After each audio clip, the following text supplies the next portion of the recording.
ایک بار پھر ہمارے چینل میں خوش آمدید۔ آج ہم خوابوں کی تعبیر دوبارہ سیکھیں گے۔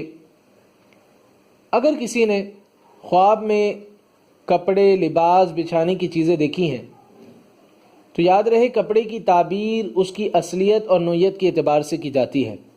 اگر کسی نے ریشم دیکھی تو تعبیر یہ ہے کہ اسے شان و شوکت بھی ملے گی اور حرام مال کی طرف بھی وہ جائے گا۔ اگر کسی نے خواب میں اون دیکھا تو یاد رہے جس نے خواب میں دیکھا کہ اس نے اون کا لباس پہن رکھا ہے تو اسے بہت سا مال اور صالح دنیا ملے گی۔ اسی طریقے سے چادر کو دیکھنا دین و دنیا میں ترقی کی علامت ہے۔ اگر کسی نے قمیض دیکھی تو یہ بھی بہت غور طلب بات ہے کہ قمیض چھوٹی ہو یا بڑی یا جس قسم کی ہوگی اس کی تعبیر اسی کے مطابق خواب دیکھنے والی کی حالت اور اس کا دین اور دنیا ہوگی۔ جیسا کہ اگر کسی نے خواب میں پرانا کپڑا دیکھا اور خواب میں کوئی ایسی بات بھی ہوئی جو شر کی دلیل تھی تو خواب دیکھنے والا جلدی مر جائے گا۔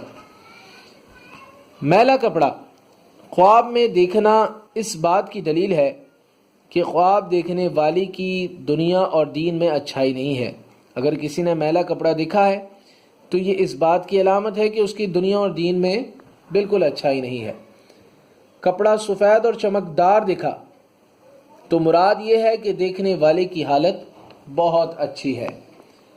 اسی طریقے سے کپڑے کا جوڑ میلے اور پھٹے پرانے کپڑے میں جوڑ ہو تو کپڑا پہننے والا تنگ دست اور محتاج ہو جائے گا۔ اگر جوڑ وغیرہ دیکھے ہیں کپڑے کے اندر تو کپڑا پہننے والا تنگ دست اور محتاج ہو جائے گا۔ اسی طریقے سے پیوند لگے ہوئے کپڑے دیکھے، خواب میں بعض کپڑوں کے ایک دوسرے میں پیوند لگے ہوئے نظر آئے تو سخت غریبی اور حاجت مندی ہوگی، اور کوئی دیکھے کہ وہ کڑے ہوئے سفید کپڑے پہنے ہیں تو گویا اس کے دنیاوی اور اخروی معاملات تکمیل پذیر ہو گئے۔ یعنی اس طرح کے کپڑے دیکھے جو کڑھے ہوئے تھے اور سفید کپڑے تھے تو گویا اس کی دنیاوی اور اخروی معاملات اب تکمیل پذیر ہو چکے ہیں۔ اور بعض معبر یعنی تعبیر کرنے والے اس کی تعبیر شان و شوکت اور ذکر خیر سے بھی کرتے ہیں۔ اسی طرح ایک اور چیز اس میں ایڈ کرتے ہیں، پگڑی۔ اگر کسی نے دیکھا کہ وہ پگڑی بنی ہوئی ہے تو اس کی تعبیر متولی بننا ہے۔ امامے کے جتنے پھیر ہوں گے، اس کے سر پہ جتنے پھیر ہوں گے اسی مرتبے کا وہ متولی ہوگا۔ اگر پگڑی ریشم اور ابریشم کی ہو تو اس کے متولی ہونے میں اس کے دین اور دنیا کے کام خراب ہوں گے، اور اسی طرح جو مال ملے گا وہ جائز نہیں ہوگا۔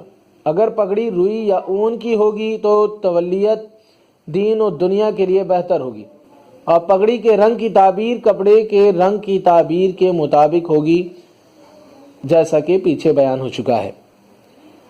اور بھی اس میں چیزیں باقی ہیں، شیروانی کے حوالے سے باقی ہیں۔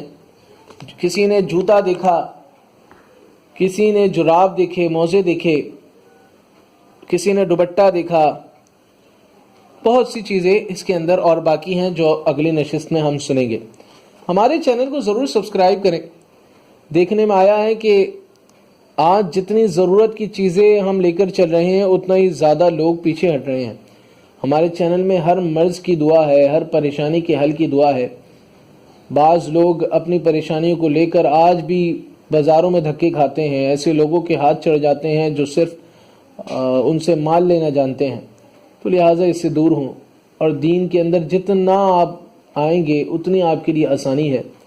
قرآن کی ایک ایک آیت کئی مرض سے شفا آپ کو دلاتی ہے، تو لہٰذا قرآن کی طرف آئیں۔ آگے رمضان کا مہینہ ہے، رمضان قرآن کا مہینہ ہے، لہٰذا قرآن مجید پڑھنا شروع کریں اور ایسی عادت بنائیں کہ سالہ سال آپ کی عادت رہے۔ تو اللہ تعالی ہمیں اچھائیوں کی طرف بڑھنے کی توفیق عطا فرمائے، اور ہمارے چینل کو لازمی سبسکرائب کریں، لوگوں تک ہمارے چینل کو پہنچائیں کہ ہم جس طرح کی خدمات کر رہے ہیں ہمارے لیے لازمی دعائیں کیا کریں۔ اللہ تعالی ہم سب کو جزائے خیر عطا فرمائے۔ جزاک اللہ۔